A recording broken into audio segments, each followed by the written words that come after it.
احتشام بھائی فرما رہے ہیں کہ ہم نماز جب پڑھتے ہیں تو اپنے پائنچے فولڈ کر لیتے ہیں پینٹ کے، تو ایسا کرنا کیسا ہے؟ دیکھیں ہمارے یہاں اصل میں بہت ساری باتیں ایسی ہوتی ہیں کہ ان کو اتنا غلط عام کیا جاتا ہے، اتنا غلط عام کیا جاتا ہے کہ جس کی بنیاد پر بندہ وہ غلط بات کو صحیح سمجھنے لگتا ہے۔ اب ہمارے یہاں مسئلہ یہ عام ہے کہ پائنچے یہ نماز کی حالت میں ٹخنے نظر آنا ضروری ہے۔ یہ بہت ضروری مسئلہ ہے کہ لوگ یہ سمجھتے ہیں کہ ٹخنے نہ نظر آئے تو اس صورت میں سرے سے نماز نہیں ہوگی، اس لیے وہ پائنچوں کو فولڈ کرتے ہیں۔ دیکھیں ٹخنے جو ہیں وہ نماز میں نظر آنے چاہیے، یہ بہت اچھی بات ہے۔ سنت مبارکہ بھی یہ ہے نبی کریم صلی اللہ علیہ وسلم کی کہ ہمیشہ آپ پائنچے ٹخنوں سے اوپر ہی رکھا کرتے تھے۔ لیکن اگر کسی نے نماز کی حالت میں پائنچے فولڈ کیے یا اوپر سے شلوار کو اس نے فولڈ کیا، چاہے اندر کی طرف فولڈ کیا چاہے باہر کی طرف فولڈ کیا،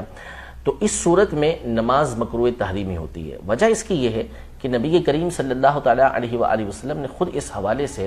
حدیث مبارکہ میں فرمایا، بخاری شریف مسلم شریف کی حدیث مبارکہ ہے، ارشاد فرمایا امرت ان اسجد علی 7 اعظم،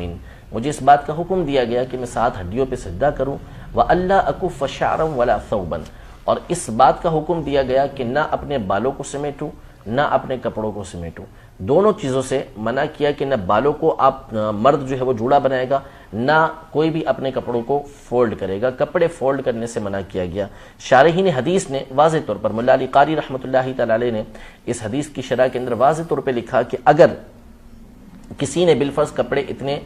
لمبے پہنے ہوئے ہیں کہ جس کی وجہ سے اس کے کپڑے ٹخنوں سے نیچے جا رہے ہیں، اب وہ نماز کے لیے آیا تو اس پر لازم ہے کہ کپڑوں کو وہ ایسے ہی رہنے دے گا کہ وہ نیچے چلے جائیں، اس کو فولڈ کرنے کی شرعاً اجازت نہیں ہے۔ تو ہونا یہی چاہیے کہ ایک بندہ کپڑے ایسے سلوائے کہ جو ٹخنوں سے اوپر رہیں، لیکن اگر اس کے کپڑے ایسے سلے ہوئے ہیں کہ جو ٹخنوں سے نیچے جا رہے ہیں تو اس صورت میں اس کو اس بات کی اجازت نہیں ہے کہ وہ کپڑوں کو فولڈ کرے۔